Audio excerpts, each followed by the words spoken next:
Hello everyone, welcome to another video and welcome to another GT Sport Daily Race C strategy guide. This week we are heading to Mount Panorama or Bathurst in everybody's favourite category of cars, Group 3.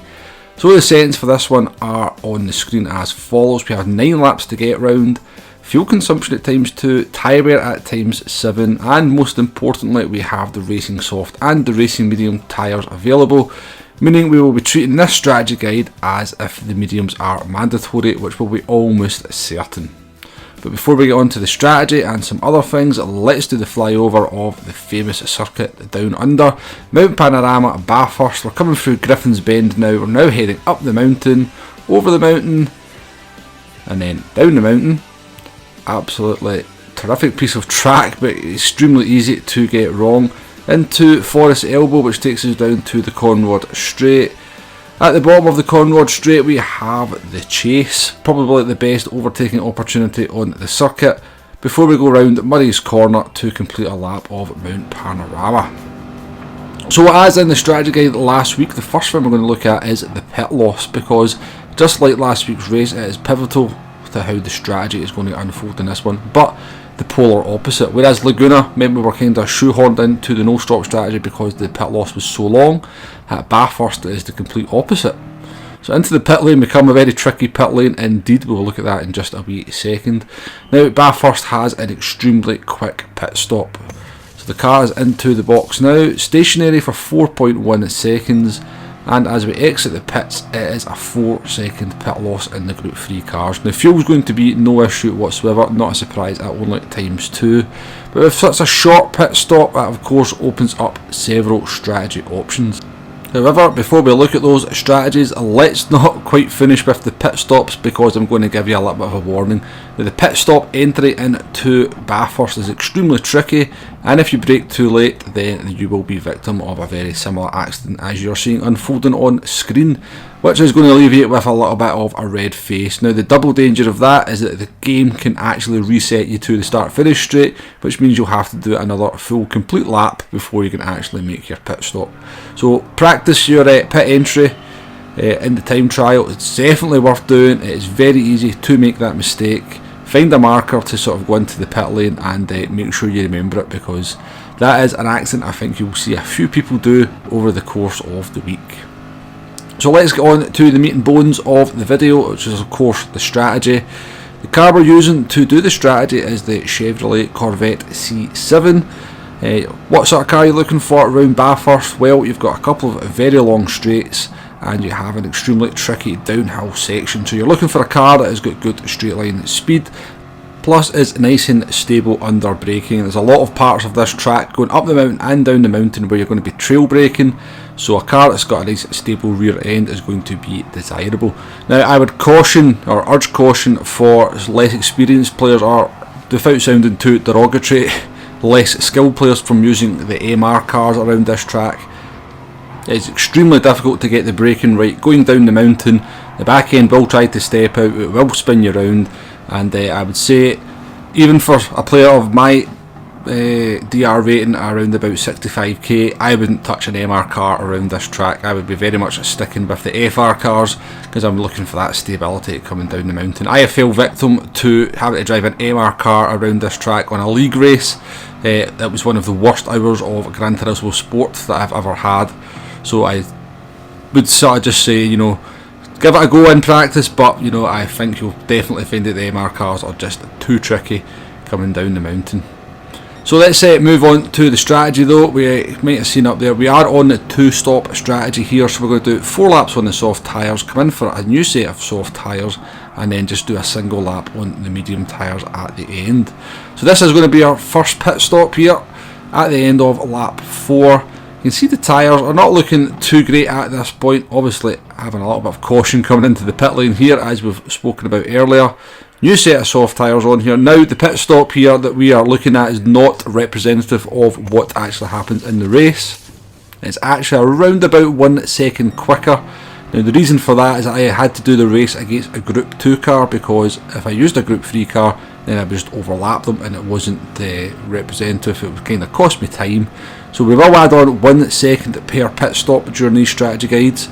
So obviously for the 2-stop strategy that we're doing here, we will be adding 2 seconds onto the finish time at the end. So we have very subtly transported forward here to the sort of beginning of lap number 9. We've made our second pit stop from the second set of soft tyres and taken on a set of mediums. Now you can see the lap times there on lap 6 and 7 were not significantly quicker than laps 2 and 3. Not really entirely sure what the reason is for that. I guess you're not quite burning off that much fuel over the course of the race with it only being at times 2. I suspect probably could have got into a 2-minute flat if we'd really kind of pushed it. Our optimal being a 2 minutes 1.0, so definitely not quite the best job we did there on the second set of soft tyres. Into Murray's Corner here for the 9th time to complete the 2-stop strategy. Remember, we will be adding 2 seconds on to the finishing time here for each of the pit stops made. But across the line we come. Finishing time should just be about to pop up. Here we go. 18 minutes 28 seconds 0.063, so we're going to call that 18 minutes 30.063. So let's now move on and we'll take a look at a 1-stop strategy. Again, we're starting on the soft tyres here. We're going to do an extra lap compared to the 2-stop strategy, and then we'll move on to the mediums for 4 laps. Now the tyre wear is pretty significant around this track. We're losing around about 6% on the tyres per lap on the softs, around about 4% on the mediums. The sort of first 4 laps we've done here have been pretty decent on this 1-stop strategy, but I could feel that the tyres were now starting to go, and particularly coming over the mountain here, and as we're about to approach the downhill braking section, I was feeling the back end getting very loose indeed. And I really did feel that this was now the optimal lap to sort of pit for the mediums. So when we get down to the second, or the checkpoint down the Conrod straight, I think we're going to be about 1.1 seconds off the pace. That's going to indicate that we're going to do a sort of mid 202 lap at best. And I was pretty confident I could do those kind of lap times on the mediums. So you really do feel the tyre wear on that downhill section. There's a lot of trail braking, the back end's trying to sort of overtake the front of the car, so once you kind of start to lose the rear tyres, you're really going to start to feel that. So we're just about to come to that checkpoint now. You can see we're 1.152 seconds down, so that's indicating we're going to do a 202.5 at best. And as I said, I did believe we could probably do a better lap than that on the mediums. So we did pit at the end of lap number 5. We've got the medium tyres on now, heading down towards Griffin's Bend from the mountain straight. Let's see what sort of lap time we can get out of the mediums and see if we made that pit stop at the right time. And here we are now on our medium tyres, coming into the chase for the last time, and it does look like we kind of picked the right lap to pit there. Our medium tyre lap times mid 202.3, 202.2. Bit of a tardy lap here on the last lap. I'm not entirely sure what went wrong. We're going to just dip into the 203s, so certainly leaving a few tenths on the table. But that's the end of the 1-stop run. We've got a 18 minutes 30.063 to beat. Remember, we're adding 1 second on for the pit stop here, so that's 18 minutes 29.379. So the 1-stop actually coming in 6 or 7 tenths quicker than the 2-stop. Now that did, to be honest with you, surprise me just a little bit. So as ever at this point in the video, we'll put up all the data and information that we've accumulated over the course of the video, put in a nice little table just for comparison's sake, and I'll sort of talk about the pros and cons of each strategy. Now I was pretty convinced when I seen the settings and knowing how short the pit loss was going to be that the 2-stop strategy would be the quicker of the two, just because you're obviously doing 4 extra laps on the soft tyres compared to the mediums. But just the way the tyre wear seems to work in this one, even though the soft tyres are significantly quicker than the mediums initially, they do start to wear out quite quickly, and obviously like that delta that I've got up there of 1.5 seconds drops each lap that you're on the respective tyres. So the 1-stop strategy is coming in as the quicker of the two, around about 6 or 7 tenths there. We just went 5 laps on the softs. That did seem like the optimal time to pit. I think a 6 lap on the soft tyres, you'd have been going slower than what you could do on the mediums. And you would be taking quite a significant risk, I think, come down the mountain of the back end stepping out. But there's not a lot in them. But for this one, I think I have to recommend the 1-stop strategy. In order for the 2-stop strategy to really kind of come into its own, it would at least need to be a couple of seconds quicker than the one-stop strategy, because of course when you're doing an extra pit stop you're relying far more on having some clear track and being able to make best use of those softer and fresher tyres. And going over the mountain, you're not going to have a lot of space. It's very much a single file up and over the mountain unless somebody makes a mistake. And of course you get stuck behind a slower car with better tyres. We know how the penalty system is at the moment. Those little rear taps on other cars are going to be much more easier to fall victim to if you're much faster than the car in front. So I think for this one it's definitely a one-stop strategy. Of course, starting towards the rear of the grid, I would be starting on the medium tyres. I think just the way the fuel works out, I would maybe risk a medium, just doing 3 laps on the medium tyres and then trying to get 6 laps out the softs. I think that would be possible just as the fuel burns off over the opening few laps, that you could maybe squeeze a 6 laps out the soft tyres doing the reverse strategy. But yeah, this looks like a fairly interesting race. I've got to give a bit of kudos to PD here for the settings. They seem to have worked them out quite nicely to give us some different strategy options and then some variants within those strategies themselves.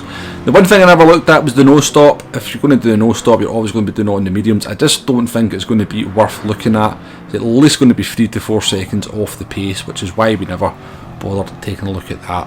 But let's finish the video off here with a little bit of a lap guide. We're in the Chevrolet Corvette, running down towards Hale Corner, braking just after the 100 metre board, sort of between the 100 metre board and the 50 metre board is your sort of reference for the first corner.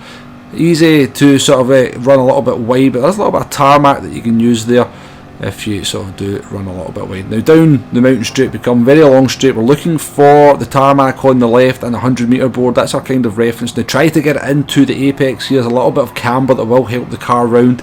If you miss that camber, it's very easy to run wide and drift into the wall.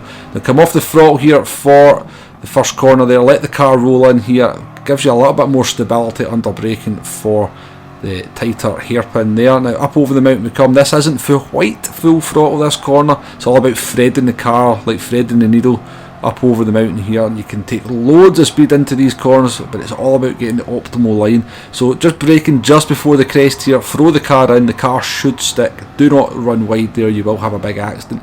And as we brake down the mountain, that sort of billboard above the track, that's your reference. You will want to be braking just before there. And as we come down the mountain, it's just a case again of threading the needle, getting your gear changes right, getting the speed right to stop the car from oversteering.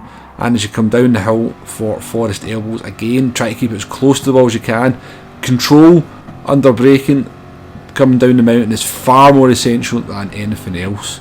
Now we're on to the Conrod straight here, running down towards the Chase. Best overtaking opportunity on the track down here. With the slipstream, obviously, you can probably get the overtake done before the actual braking point. The 150 metre board is your reference. Actually try and keep the car nice and tight for the first part of the chase there. It gives you a much better run and acceleration down towards Murray's Corner. And you're looking for between the 50 and 100 metre board for your braking point here. Avoid the kerb on the inside. A lot of cars, you catch that kerb, it will throw you off balance, give you a little bit of an oversteering moment. But that's a lap of Bathurst in the Chevrolet Corvette C7 from the Group 3 class. Now all that's left to say now is please do hit that like button, please do hit that subscribe button if you like what we're doing with the channel. I am working Monday to Wednesday unfortunately this week, so we will be live streaming this one at some point on Thursday, so do join me for that if you can. And all that's left to say is thank you very much for watching, and I shall see you on the next one. Goodbye now.